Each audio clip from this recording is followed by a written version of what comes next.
Hi everyone, this is Terry. How would you like to be able to create some lettering that looks like this example on the screen?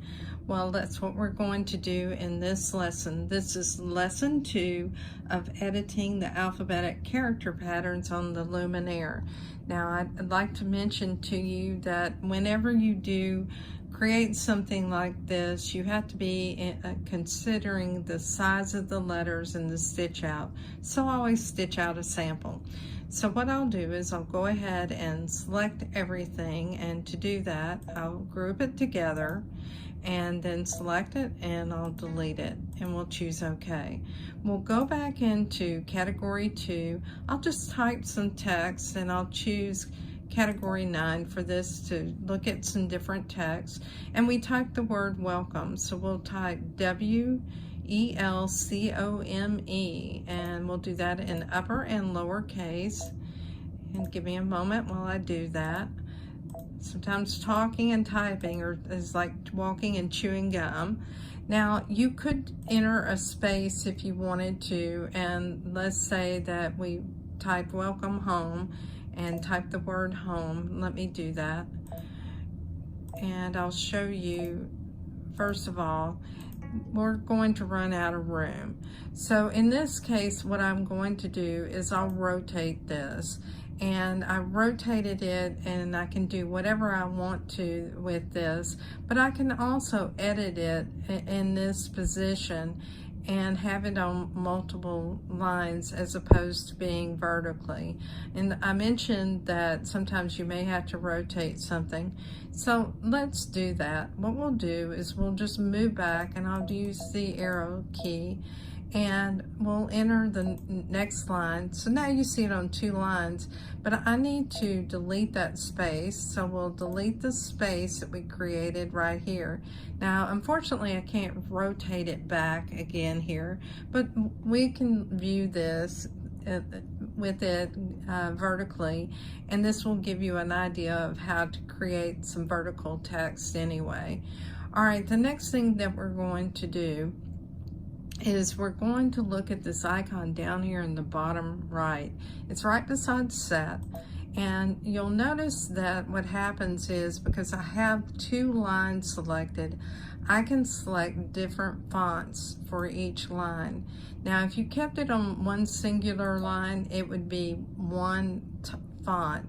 We'll move back to the first line. I just selected anywhere on the first line, and I'll select a font type for it, and we'll choose number 13. So these are definitely both different, and I like that, and we'll choose OK. Now what we're going to do is we'll set this. Once we set it, let's keep it grouped. Let's go to edit and let's rotate it 90 degrees.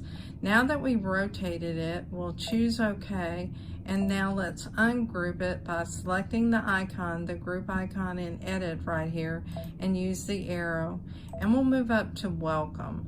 And let's just move welcome out of the way as we work on it. We'll go to the thread chart, and here's something that's fun. You can color each letter. Make sure you have the singular spool selected, and let's start coloring this. Now we'll go ahead and start out with a green, dark green, and then we'll just cycle through and select different colors. You know, this is where you can have fun. It's entirely up to you what color palette you want to use. So I'm going to go through and choose some colors, and we'll wrap this portion of the video up, and let's choose a dark gray there, and we'll end this with a lilac or pinkish color, salmon pink, that works. And then we'll go down to the next row, and we'll decide if we want to change that at all. If we wanted to change this next row and make it all one color, we can do that as well. So that's fun, because we can make this a very colorful letter style, and we'll choose OK. Now we'll just kind of move this up on the screen so you can look at it.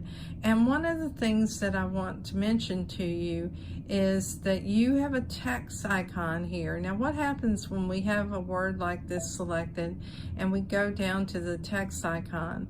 Well, the first thing you notice is the first line of that text is not on here because we separated it. And the second thing you'll notice is we're back in the text menu. And let's look at a couple of things in the text menu. Well, if we went into array, we could array this text just like we did in the previous video. And I'll undo that and go back to the straight line and choose OK. I can go into spacing, and you can see that I can space this and spread this word apart if I want to. So if I wanted to spread home apart, I can do that. Let's just reset it because I don't want to do that. And what about if I wanted to go to size? You see I have the large, medium, and small, so I can change that, but I also have the ability to resize it here. Now, one of the things I'll caution you about is that some of these letters are satin stitches, and you will definitely want to stitch this out and try it. So before you go too wild, you want to try this out to see if it looks good. But I've made it larger than the original letters, and what I'll do is I'll just move it down a bit, and we'll leave it like that and choose OK. So now let's set it, and now I have created lettering with different thread colors for each individual letter, and I have 2 different font types, and I entered it all at once, even better. And then I resized this, which makes it fun. I hope this video was helpful to you. If you like my videos, like and subscribe, and join us on Facebook and Just Stitching with the Brother Luminaire. Stay safe, and thank you.